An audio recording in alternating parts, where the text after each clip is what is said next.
everyone. My name is Claire Candy Hough, and welcome to Angel Healing House. As a licensed Reiki Master Teacher, an angel practitioner, as an international radio host, as an author and a writer, I've been given the infinite joy and blessing of being able to channel angel messages, in particular from my angelic family, who are called the Posse of Angels.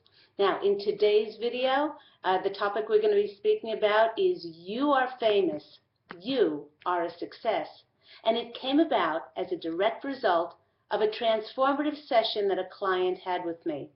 At almost 91 years of age, my client Maggie, now this is not her real name, but Maggie had certainly lived a very full life. When she was only in her 20s, she'd been chosen to be the singing voice for several major film stars in successful movie musicals, and she headlined as a singer on the radio. When she met her husband, who was a famous jazz pianist, she gave up her career in order to raise their children and be supportive of his career. Wistfully, she recalled her former achievements and all the possibilities for success that had never happened for her. And as she spoke, she frequently sighed, as if there was a heaviness sitting on her heart. With 4 small children, Maggie was pretty much housebound as a mum, and she was relegated to watching her husband's career take off as he played for the legends of music like Aretha Franklin and Ella Fitzgerald. She went on to say that even though she was not performing, she desperately wanted to express her love of music, so she decided that she would teach voice lessons from her home. When I asked her how she felt about having decided to teach over performing, she replied, "Teaching was fine, but it was nothing like performing. I really felt alive when I performed." Sighing deeply again, she said, "I could have been famous. I could have been a success." Now, during the remainder of our time together during our session, the Posse of Angels showed her that her path to performing was actually blocked. She was always meant to teach and not have the fame that she longed for by performing, as her students were so affected by her passion that they emulated her qualities and went on to shine forth these same qualities in their musical careers. With the newfound clarity on the importance of her teaching singing, the heaviness shifted from her heart, and she said, "Candy, I do not know how to thank you. For after today, you and the Posse of Angels have given me the freedom and the empowerment that I needed. At 91, I now feel like I have a new lease on life. I feel so much lighter, like a heavy burden has been lifted off of my shoulders. I feel like I can fly again." After Maggie's session, I found her words, "I could have been famous. I could have been a success." I found those words echoing over and over in my head, and it got me to think, what does it really mean to be famous? And how do each of us measure success? So I asked the Posse of Angels for their view on fame and success, and this is what they said. Firstly, the Posse of Angels said that when we ask to be famous and successful, we are actually asking for that which we already are. Being children of God and coming from the purest, most loving source ever, we are whole and complete just as we are. On some level, we know this in the deepest core of our souls. It is irrefutable that we are famous and successful at being who we are. For there's no other soul in any space, time, and dimension that's like us. And we know this when we're born, and we retain this knowing when we're very young children. Children say and do things not to be quoted or noted for what they do, but they're motivated to act and speak directly from their hearts. And it's through our hearts that we are all connected to the divine. A child's identity is allowing themselves to be who they authentically are. It's unfortunate that when some children get older, they become programmed to believe that they're no longer famous and successful for just being who they are.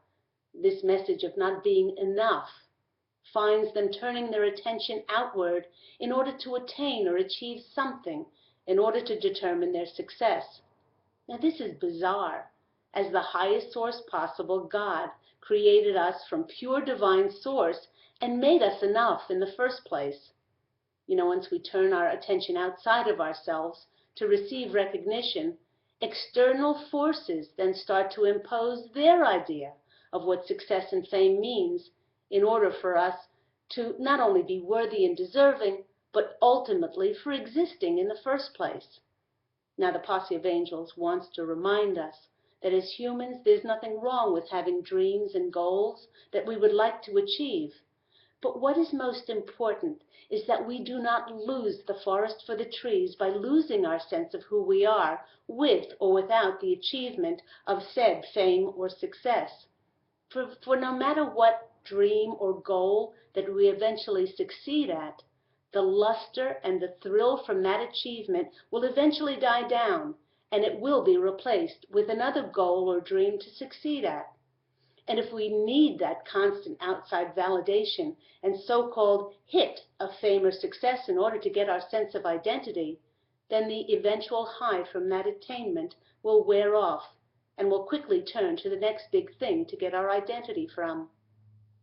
To be human and not to lose one's sense of self in the process of attaining our goals and dreams, well, that's no small feat. And great goals and dreams in our lives demand great sacrifices in order to be obtained. But along the journey to those dreams, it's imperative that we do not lose who we divinely are, and we take our achievements in stride. A very funny example of not being carried away with one's fame and success came from an article that I recently read about where certain actors keep their Oscars that they won. The actress Emma Thompson keeps her 2 Academy Awards on a shelf in her bathroom, and she says she does this in order to help her keep her perception in check about her being famous. Many times people's expectations of fame and success are very different from what actually happens. If you come to fame not understanding who you are, it will define who you are. And once fame and success fades away, so does your belief in who you divinely are. I've spoken many times before about the importance of bringing forth our gifts and our talents and creative and passionately sharing them with the world. By doing so, our success is felt by doing what we do well, without any thought of fame. And if one attains fame from enjoying one's creative talents, then it comes because it's deserved, not because it was sought after. And the Posse of Angels is reminding all of us that a life lived with passion, creativity, joy, love, and integrity is a successful life in and of itself. If you desire some assistance in seeing yourself as already being successful and famous, I'd love to help you. To book a session with me, you can call me on 831-277-3716, or you can email me at candy@angelhealinghouse.com. Thank you so much for watching my YouTube videos, and I so look forward to bringing you another video soon.